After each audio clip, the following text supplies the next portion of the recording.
देखो इधर top topic है भारत में मृदा संसाधन। कोशिश अपन यही करेंगे कि इसको एक ही क्लास में कंप्लीट करेंगे, ठीक है। मृदा संसाधन, मृदा सब जानते ही हो, मिट्टी, ठीक है ना। और मिट्टी में जो प्रश्न अपने पूछ जाते हैं वो पूछ जाते हैं मिट्टी के प्रकार से, मृदा के प्रकार से। तो मृदा के प्रकार,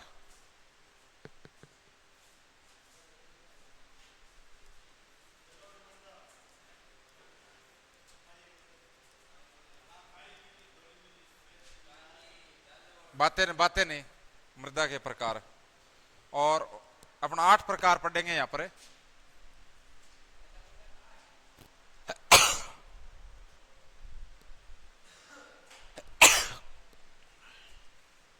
8 प्रकार।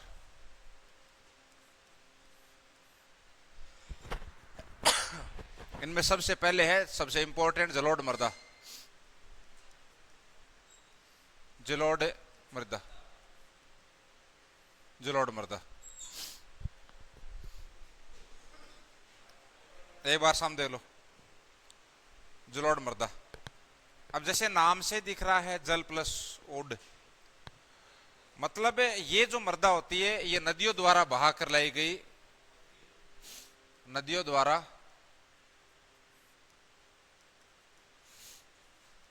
बहाकर लाई गई मृदा से निर्मित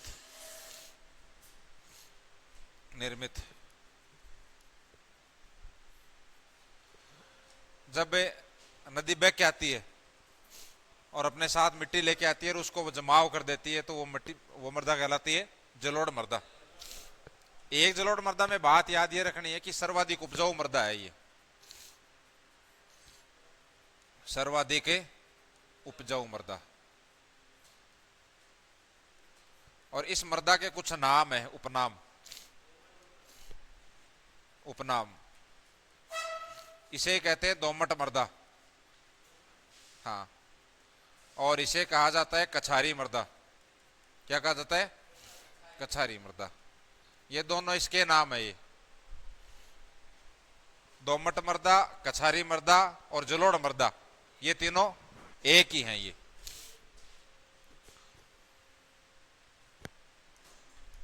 फिर देखिए, इसमें पोटास ठीक मात्रा में मिलता है, लेकिन अन्य जो भी तत्व हैं जैसे फास्फोरस, नाइट्रोजन की कमी।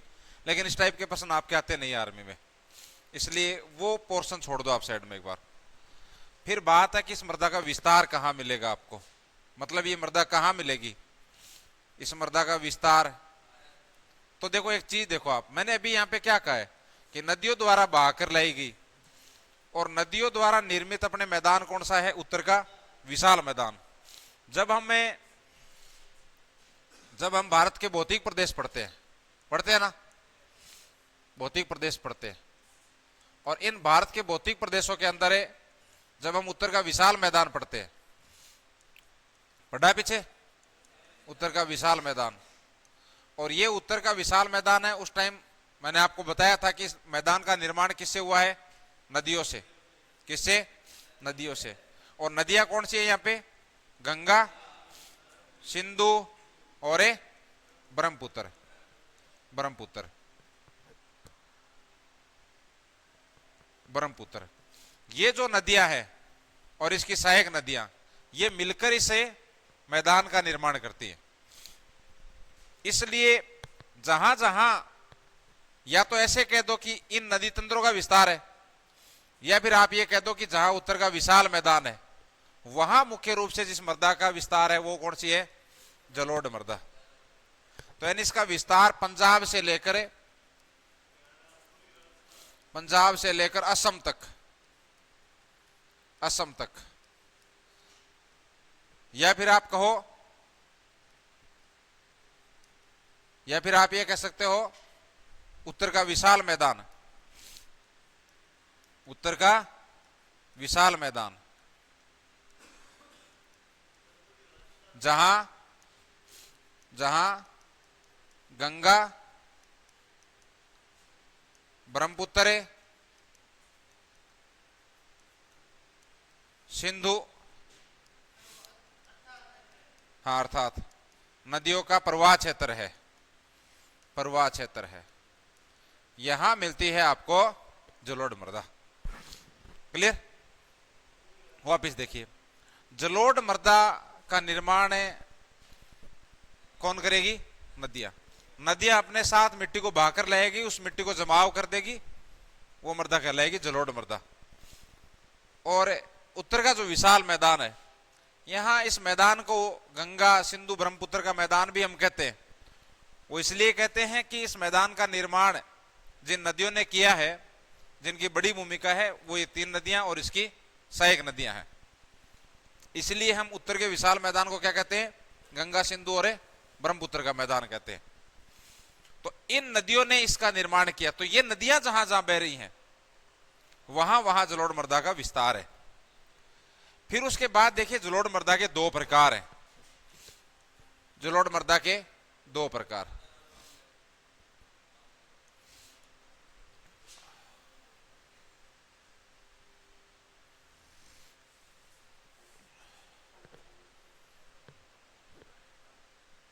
जलोढ़ मृदा के प्रकार।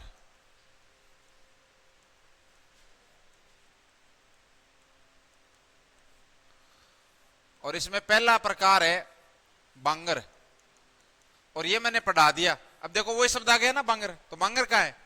बांगर किसका भाग है?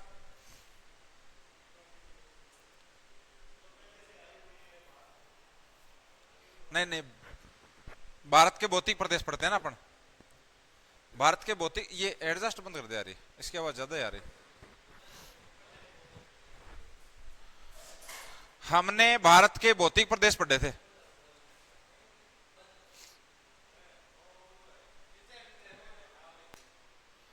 हमने भारत के भौतिक प्रदेश पढ़े थे ना, उसमें बांगर शब्द आया था उस टाइम। कौन से भौतिक प्रदेश में आया था? बांगर। बांगर, अरे उत्तर के विशाल मैदान को 4 भागों में डिवाइड किया गया था। हमने पढ़ा है उत्तर का विशाल मैदान। एक चीज तो यह है कि जलोढ़ मृदा का नाम जैसे ही आए तो आपका दिमाग खास करके कहां जाना है? उत्तर के विशाल मैदान में। ये भारत है, ये भारत है ये, ठीक है। और इसके अंदर यहां ये दक्षिणी प्रायद्वीपीय पठारी प्रदेश, इसमें अरावली इसका भाग है। यहां ऊपर है हिमालय पर्वतमाला। यहां ये जो बीच का पार्ट है, ये वाला पार्ट, ये है उत्तर का विशाल मैदान। ये है उत्तर का विशाल मैदान। ये इधर थार का मरुस्थल हो गया। ये उत्तर का विशाल मैदान जहां ये विस्तृत है, यहां पे मिट्टी किस प्रकार की है? जलोढ़ मृदा। किस प्रकार की है? जलोढ़ मृदा। और हमने ये तो लिखा है पंजाब से लेकर असम तक, जिसमें पंजाब हो गया, हरियाणा हो गया, उत्तर प्रदेश हो गया, बिहार हो गया, थोड़ा मध्य प्रदेश हो गया, पश्चिम बंगाल हो गया और असम हो गया। मुख्य रूप से यही है। फिर हमने उत्तर का विशाल मैदान पढ़ा था, तो हमने पढ़ा था कि इसको हमने 4 भागों में डिवाइड किया है। कितने भागों में? 4 भागों में। और ये 4 भाग क्या थे? पहले भाबर था, फिर तराई, उसके बाद बांगर और उसके बाद खादर। अब आपके याद है कि नहीं है वो तो एक अलग बात है, बाकी मैंने तो ये 4 पढ़ाए थे। भाबर उसको बोलते हैं जो हिमालय के जस्ट दक्षिण में उसके समानांतर कंकरीला पत्थर युक्त मैदान है, वो भाबर कहलाता है। और भाबर के जस्ट आगे तराई है। और फिर इन 2 के बारे में मैंने ये बात बताई थी कि यदि नदी बह रही है और उस नदी का पानी जहां तक पहुंच पाता है हर साल, तो फिर बाद में वहां जब नदी बहेगी तो अपने साथ हर साल नई मिट्टी लेके आएगी। तो वो जो नवीन जलोढ़ मिट्टी युक्त मैदान है वो तो कहलाता है खादर। और जहां इससे नदी का पानी हर साल नहीं पहुंच पाता है वो पुरानी जलोढ़ मिट्टी है। जलोढ़ मिट्टी तो है क्योंकि उत्तर के विशाल मैदान का निर्माण ही किसने किया है? नदियों ने। इसका मतलब है जलोढ़ मिट्टी तो है वो, लेकिन हर साल वहां पर नदी का पानी नहीं पहुंच पाता है, बाढ़ का पानी नहीं पहुंच पाता है। इसलिए वो जो जलोढ़ मिट्टी वो कैसी है? पुरानी है। तो जो पुरानी जलोढ़ मिट्टी युक्त मैदान है वो बांगर कहलाता है। नवीन जलोढ़ मिट्टी युक्त मैदान है खादर कहलाता है। तो आप इसको डिवाइड करोगे, इधर हमने लिखा है जलोढ़ मृदा के प्रकार बांगर, तो बांगर क्या है? बांगर है पुरानी जलोढ़ मिट्टी, बस ये लिख दो आप, पुरानी जलोढ़ मृदा, पुरानी जलोढ़ मृदा। बाकी उधर लिखाई दिया हमने, पुरानी जलोढ़ मृदा मतलब क्या है? जहां बाढ़ का पानी हर साल नहीं पहुंच पाता है। आप ब्रैकेट में ये लिख सकते हो, जहां बाढ़ का पानी प्रतिवर्ष नहीं पहुंच पाता है, प्रतिवर्ष नहीं पहुंच पाता है, वो पुरानी जलोढ़। और दूसरा प्रकार क्या है? खादर। और खादर का मतलब क्या है? नवीन जलोढ़ मृदा, नवीन जलोढ़ मृदा। और इसका मतलब क्या है? जहां प्रति वर्ष बाढ़ का पानी पहुंचता हो। बाढ़ का पानी का मतलब है नदी का पानी, ठीक है ना, प्रति वर्ष बाढ़ का पानी पहुंचता हो।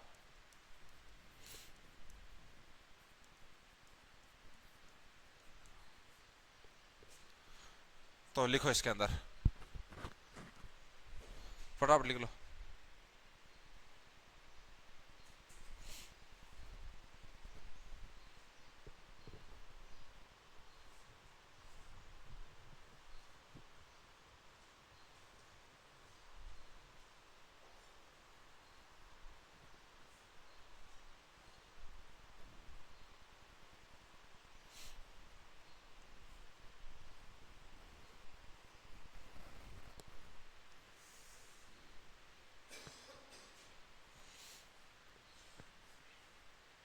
वापिस सुनो, जलोढ़ मृदा नदियों द्वारा बहाकर लाई गई मिट्टी कैसी होगी? जलोढ़ मृदा। Point number 1। अरे तेरा ध्यान नहीं है। पहला पॉइंट ये कि नदियों द्वारा बहाकर लाई गई मिट्टी कैसी होगी? जलोढ़। दूसरा है कि जलोढ़ मृदा सर्वाधिक उपजाऊ मृदा है। जलोढ़ मृदा के अन्य नाम है दोमट मृदा और कछारी मृदा, ठीक है ना। ये बहुत इंपॉर्टेंट है, ये इंपॉर्टेंट है ये लाइन। फिर मैंने बताया कि इसका विस्तार, तो विस्तार उत्तर का विशाल मैदान, और उत्तर के विशाल मैदान में फिर हमने पढ़ लिया है कि गंगा, सिंधु, ब्रह्मपुत्र ये जो नदियां हैं, ये नदियां इन्होंने इससे उत्तर के विशाल मैदान का निर्माण किया है। इसलिए अपन इस मैदान को क्या कहते हैं? गंगा, सिंधु, ब्रह्मपुत्र का मैदान कहते हैं। फिर हमने इधर पढ़ा है कि जलोढ़ मृदा के कितने प्रकार हैं? 2, बांगर और खादर। बांगर का मतलब पुरानी जलोढ़ मिट्टी, पुरानी जलोढ़ मृदा, और खादर का मतलब है नवीन जलोढ़ मृदा। एक बात और याद रखना, एक पॉइंट और लिखना है यहां पर इसके अंदर, और वो क्या लिखना है? वो ये लिखना है कि सर्वाधिक क्षेत्रफल वाली मृदा, सर्वाधिक क्षेत्रफल में विस्तार है।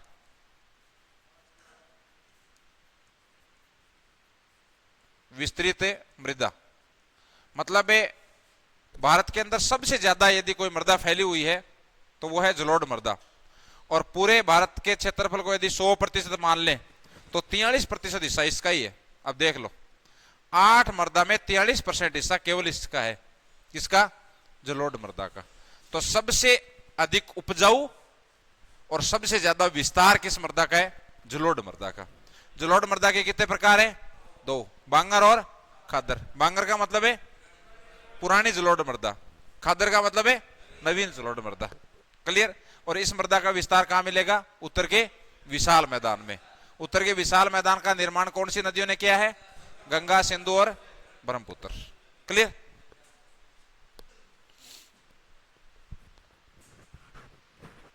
चले, फिर देखो दूसरी है लाल पीली मृदा।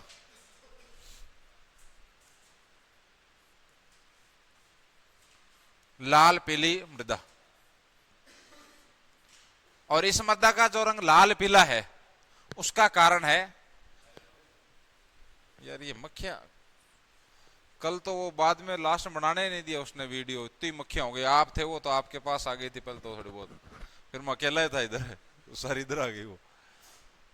देखो इधर लाल पीली मृदा है ना। लाल पीली मृदा रंग कैसा है? नाम से दिख रहा है, लाल है, पीला। और इसका कारण क्या है वो ब्रैकेट में लिख लो कि भाई इसका रंग लाल पीला क्यों है। तो iron oxide, iron oxide, iron oxide के इसमें तत्व मिलते हैं ऑक्साइड तथा जल योजन के कारण, जल योजन के कारण। जैसे जंग लगना नहीं देखा क्या आपने, जंग लग जाता है ना, तो उसका रंग कैसा होता है, ऐसा ही होता है, तो वो जल योजन ही तो है उसके अंदर। हाँ क्या वो, हाँ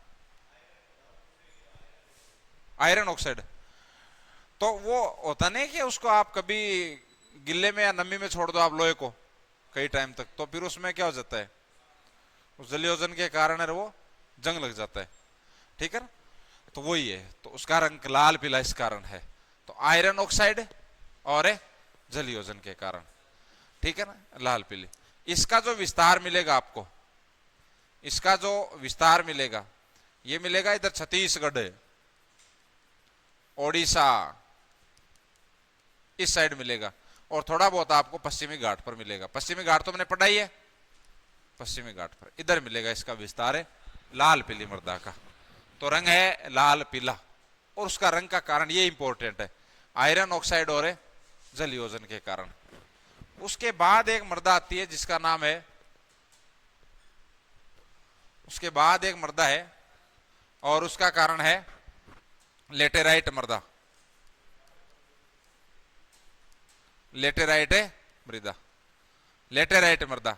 ये एक शब्द है लेटर, ग्रीक भाषा का एक शब्द है, ग्रीक भाषा का एक शब्द है लेटर, उससे बना है, लेटर से बना है,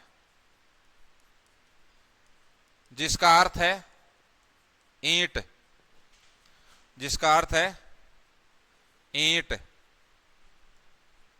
और ईंट किस काम में लेते हैं, मकान बनाने में, इसलिए इस प्रकार की मिट्टी को और अपन मकान बनाने के लिए यूज में लेते हैं, बजरी टाइप में उपयोग हो गया मकान बनाने में।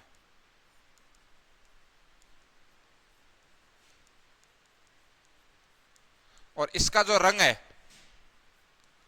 वो होता है लाल लोमी, लाल लोमी, या दूसरी भाषा में बोलो तो लाल भूरा। वो लाल पीला है ऊपर वाला, लाल भूरा। और इसका भी कारण है वही आयरन ऑक्साइड, लेकिन इसमें जल योजन नहीं, प्लस उसमें एल्यूमिनियम के तत्व मिलेंगे आपको, प्लस एल्यूमिनियम के तत्व है।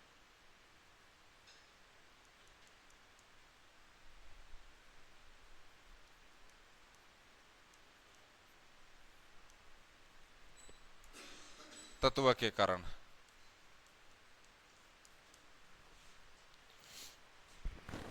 लिख लो फटाफट, लाल पीली मृदा, उसका रंग लाल पीला नाम से दिख रहा है, इसका रंग है लाल लोमी। लाल लोमी होती है लाल भूरा, दूसरा शब्द ये लोमी शब्द कई बार आता है, ठीक है ना। एक शब्द है लेटेराइट, तो लेटेराइट मृदा या लाल लोमी मृदा है दोनों एक ही है, लाल भूरी मृदा है तो वही है।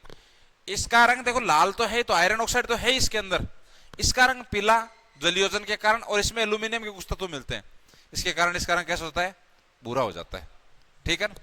और इसका अच्छा विस्तार भी लिख लो इसका,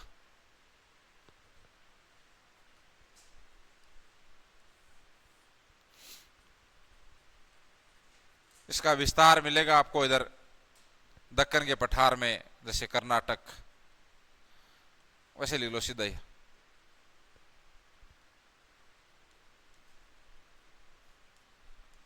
दक्कन के पठार में।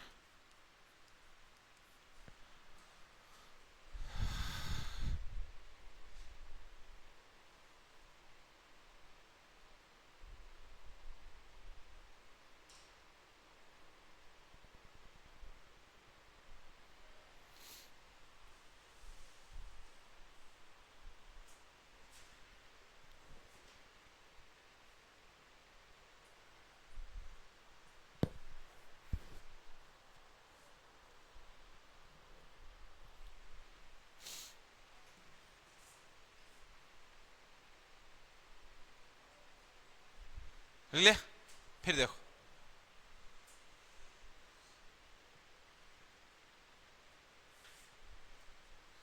आगे देखो 4 नंबर पे है काली मृदा। काली मृदा एक तो इसके उपनाम पूछते हैं और सबसे ज्यादा इंपॉर्टेंट है इसका नाम रेगूर। रेगूर मृदा इसे कहते हैं काली कपासी मृदा। काली कपासी मृदा क्योंकि कपास खूब होती है इसके अंदर। और इसे कहते हैं स्वतः जुताई वाली मृदा। स्वतः जुताई वाली मृदा। ठीक है, ये इसके कुछ उपनाम है। फिर देखो इस मृदा का जो निर्माण है वो होता है ज्वालामुखी। ज्वालामुखी प्रोसेस होती है ना, जिसके अंदर लावा बाहर आता है और लावा बाहर आके क्या होता है, ठंडा हो जाता है। और ठंडा होने के बाद धीरे धीरे उसमें अपर्दन मतलब वो कटना शुरू हो जाता है और फिर उससे जो मिट्टी का निर्माण होता है, ठीक है ना, वो काली मृदा होती है। तो इसका निर्माण किससे होता है? ज्वालामुखी प्रक्रिया से। ज्वालामुखी प्रक्रिया से, जिसमें लावा के ठंडे होने के बाद निर्मित बेसाल्ट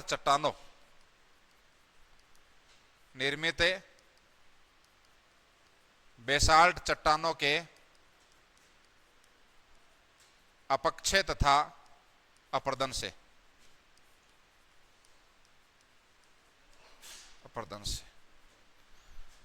इससे होता है इस ज्वालामुखी प्रक्रिया से, जिसमें मतलब इस प्रक्रिया में तो लावा बाहर आके ठंडा हो जाएगा तो चट्टानों के रूप में जमा हो जाएगा और उन्हीं चट्टानों में बाद में वो टूटने लग जाती हैं, वो बेसाल्ट चट्टानों।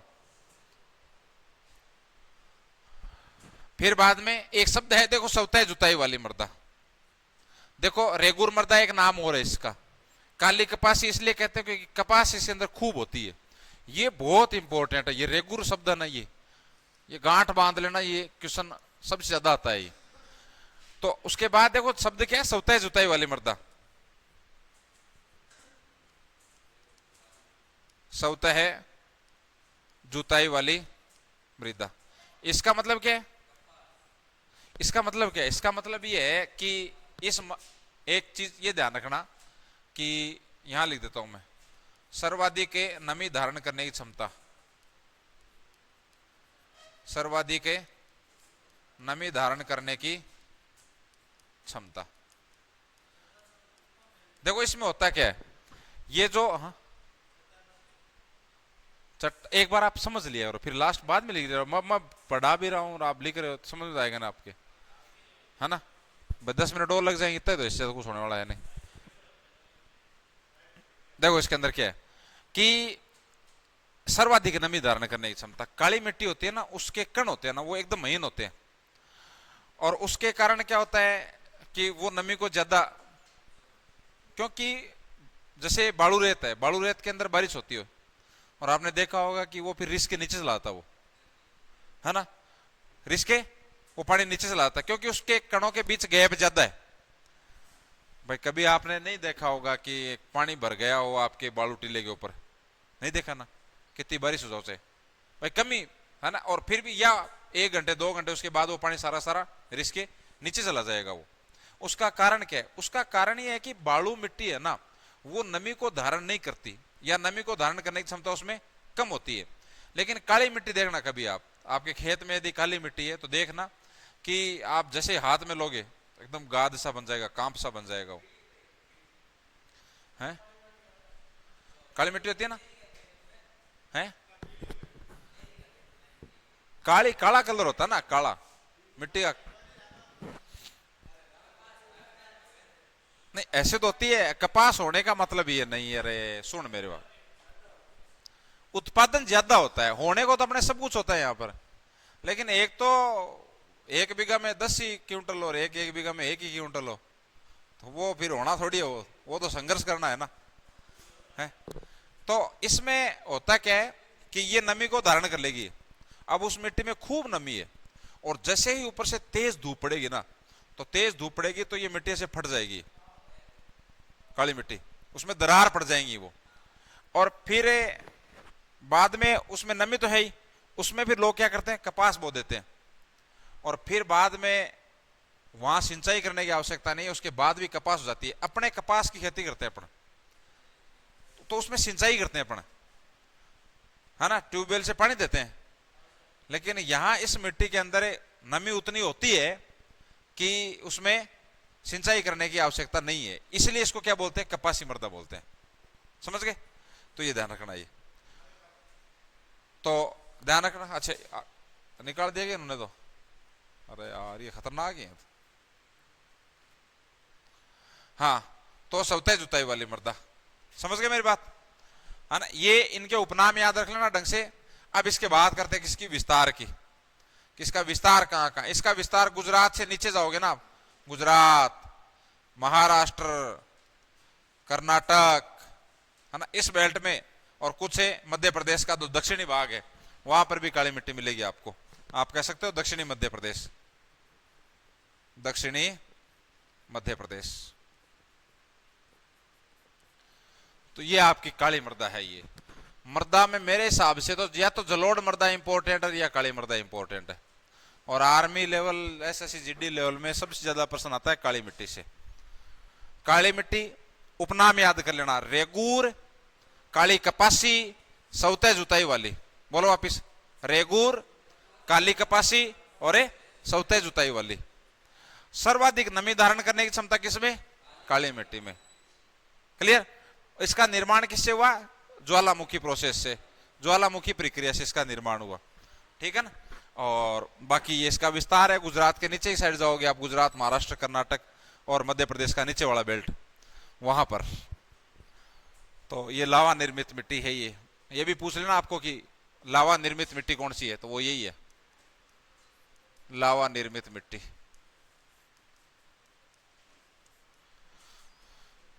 ये है काली मृदा। लिखो फटाफट।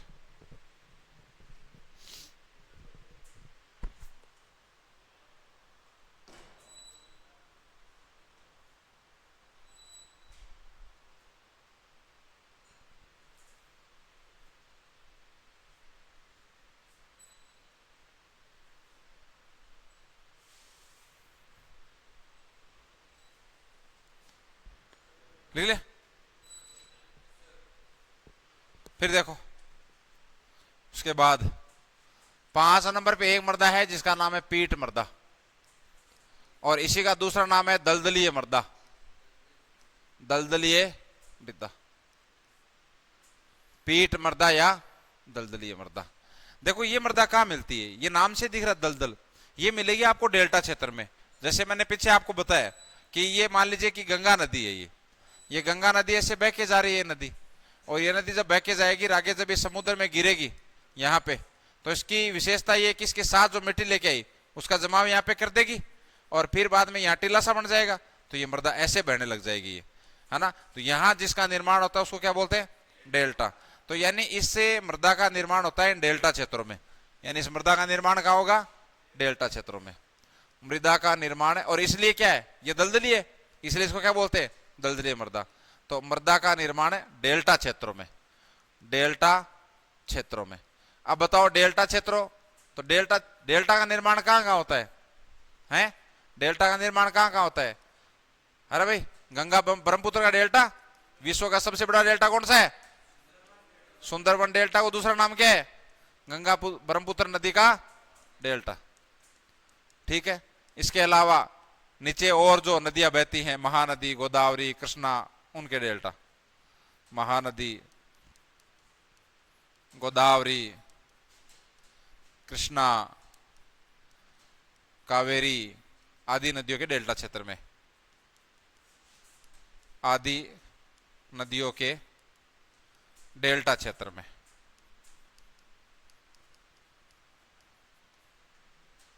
यह है पीट मृदा या दलदलीय मृदा।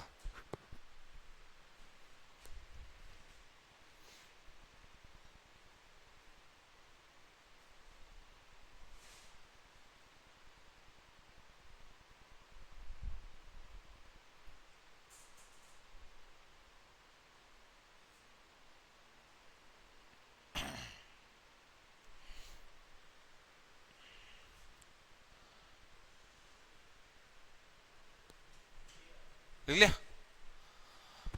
तो वापस देखो एक बार, सबसे पहले जलोढ़ मृदा, जलोढ़ मृदा के दो प्रकार याद रखने, खादर और बांगर। उसके बाद में हमने पढ़ी लाल पीली, ये दोनों थोड़ी याद रखना, कलर एक जैसा ही है, इसका लाल पीली, इसका लाल लोमी, लाल लोमी या लाल भूरा, ठीक है ना। उसके बाद में हमने पढ़ी काली मृदा, और उसके बाद हमने पढ़ी है पीठ मृदा। उसके बाद में है पर्वतीय, 6 नंबर पे है पर्वतीय मृदा, पर्वतीय मृदा, इसी को बोलते हैं वनीय मृदा। वनीय मृदा इसलिए बोलते हैं वनीय मृदा, किसके कारण? वर्षा वनों के कारण, वर्षा वनों के कारण। यानी ये जो पर्वत है, यहां पर बारिश से खूब वन लगते हैं, ये मिट्टी है इस मिट्टी में, इसलिए इसे क्या कहते हैं? वनीय मृदा। यानी पर्वतीय मृदा और वनीय मृदा दोनों एक ही हैं, ठीक है ना। और ये मिट्टी नाम से दिख रही, कहां मिलेगी आपको? पर्वतीय भागों में, और पर्वतीय भागों के भी ऊपरी भाग में, ठीक है ना, वहां पे मिलेगी ये मृदा। और जैसे खास करके इसका जो विस्तार होगा वो आपके हिमालय, हिमालय, उसके बाद उत्तर पूर्वी भारत, उत्तरी पूर्वी भारत,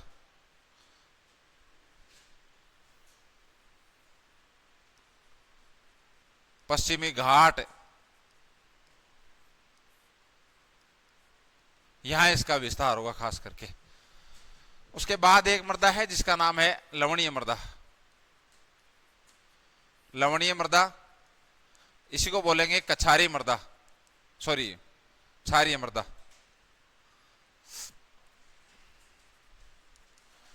क्षारीय मृदा, क्षारीय मृदा। और ये जो मृदा है, इसमें नाम से ही दिख रहा है लवणता की मात्रा अधिक, लवणता की मात्रा ज्यादा, अधिक, नमक ज्यादा होगा इस मृदा के अंदर। ये खास करके एक तो कच्छ है गुजरात का क्षेत्र, वहां पे खूब है ये, गुजरात का ही है, सौराष्ट्र, सौराष्ट्र गुजरात, यहां पे इसका विस्तार है भाई इस मृदा का। ये कच्छ गुजरात, ये थोड़ा सा याद रखना, ये इंपॉर्टेंट है ये। तो ये लवणीय मृदा, लवणीय मृदा या क्षारीय मृदा, लवणता की मात्रा ज्यादा होगी। इस मृदा में नमक होगा, लवण होगा, लवण के कण होंगे। और ये खास करके जो क्षेत्र है कच्छ गुजरात, कच्छ गुजरात, ये थोड़ा सा याद रखना भाई आपको, ठीक है। तो ये होगी लवणीय मृदा। उसके बाद में एक मृदा अपने वाली रह गई, रेतीली मृदा। कौन सी? रेतीली मृदा, सौराष्ट्र है रेतीली मृदा। इसी को बोलोगे बलुई मृदा, अरे बालू, बलुई मृदा, बलुई मृदा, ठीक है ना। इसका जो विस्तार होगा, विस्तार होगा, ये अपने पश्चिमी राजस्थान में होगा, खास करके पश्चिमी राजस्थान, उत्तरी गुजरात, उत्तरी गुजरात यानी गुजरात का वह पार्ट जो अपने पश्चिमी राजस्थान से टच होता है ना। और कुछ पंजाब और हरियाणा का हिस्सा भी होगा, कुछ पंजाब व हरियाणा का हिस्सा, हरियाणा का हिस्सा, यहां यहां। इसमें एक बात याद रखनी है कि नमी धारण करने की न्यूनतम क्षमता, नमी धारण की न्यूनतम क्षमता सर्वाधिक तो किसमें है? काली मृदा में, और सबसे कम किसमें है?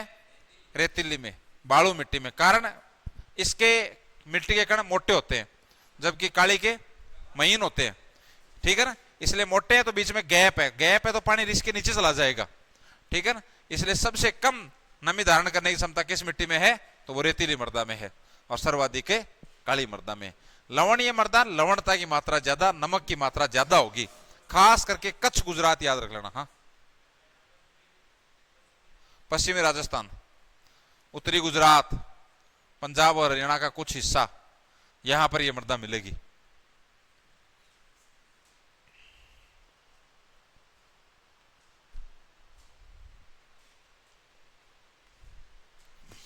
और लास्ट में फिर ये 8 प्रकार आईसीआर भारतीय कृषि अनुसंधान परिषद ने दिए थे। 2 अपने पीएच की मात्रा के आधार पर है, पीएच साइंस में पढ़ते होंगे आप, ठीक है ना। लिख लिया? अब देखो इधर एक बार वापस रिवीजन कर देंगे इसका।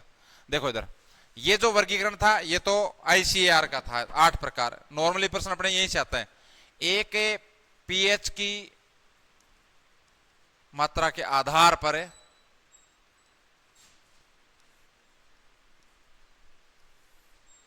मृदा के प्रकार, और ये दो है। देखो सामान्य जो मृदा होती है, जिसमें सामान्य मृदा के का पीएच मान ये 6 से 7 होता है, इसमें फसल ठीक ठीक होगी। वैसे आप जानते हो कि जब पीएच का मान 7 हो तो उदासीन होता है, और 7 से कम होने लग जाए तो अम्लीय, और 7 से अधिक होने लग जाए तो क्षारीय। तो इस आधार पे ये मृदा दो प्रकार की है। एक अम्लीय मृदा, क्या? अम्लीय मृदा। अम्लीय मृदा में आप क्या लिखोगे? अम्लीय मृदा में लिखोगे जब मृदा के पीएच, जब मृदा का पीएच मान 7 से कम हो, 7 से कम हो, तो इस प्रकार की मृदा क्या होगी? अम्लीय मृदा होगी। क्या होगी? अम्लीय मृदा होगी। और इसका जो उपचार है, इसका जो समाधान है वो है चूना। चूना, उस मिट्टी में चूना मिलाएंगे तो फिर बाद में उस मृदा की अम्लीयता कम हो जाएगी और उसमें हम खेती कर पाएंगे, ठीक है ना। अदरवाइज तो पीएच का मान बहुत कम हो जाएगा तो फिर हम उस खेती कर नहीं पाएंगे, उसके अंदर हो गए नहीं कुछ, ठीक है ना। नॉर्मली जो मृदा होती है जिसके पीएच का मान 6 से 7 होता है उसमें फसल ठीक होती है, ठीक है ना। कम भी खराब है, ज्यादा भी खराब है। यदि पीएच का मान 7 से कम है यदि मृदा का, तो वो मृदा क्या कहलाएगी? अम्लीय मृदा। और इसका इलाज क्या है? चूना। उस मृदा में चूना मिला दो आप, तो उसकी वापस जो पीएच का मान है वो बढ़ जाएगा, अम्लीयता कम हो जाएगी, तो फिर अपन खेती कर पाएंगे।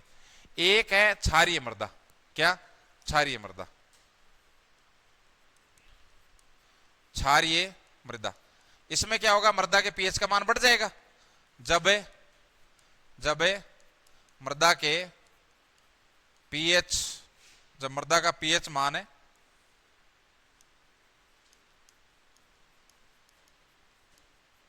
7 से अधिक हो तो मृदा क्या कहलाएगी? क्षारीय मृदा। और इसका उपचार है जिप्सम। जिप्सम, जिप्सम, इसमें जिप्सम मिलाएंगे तो क्षारीयता कम हो जाएगी, तो फिर क्या करेंगे? उसमें खेती कर पाएंगे। तो इस पीएच के मान के आधार पे जो ये मृदा है ये अपने दो प्रकार की है, अम्लीय और क्षारीय। अम्लीय और क्षारीय। क्यों? तू बता क्या कराऊं है?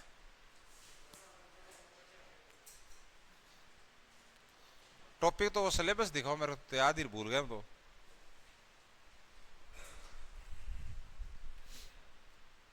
एक मिनट रुको।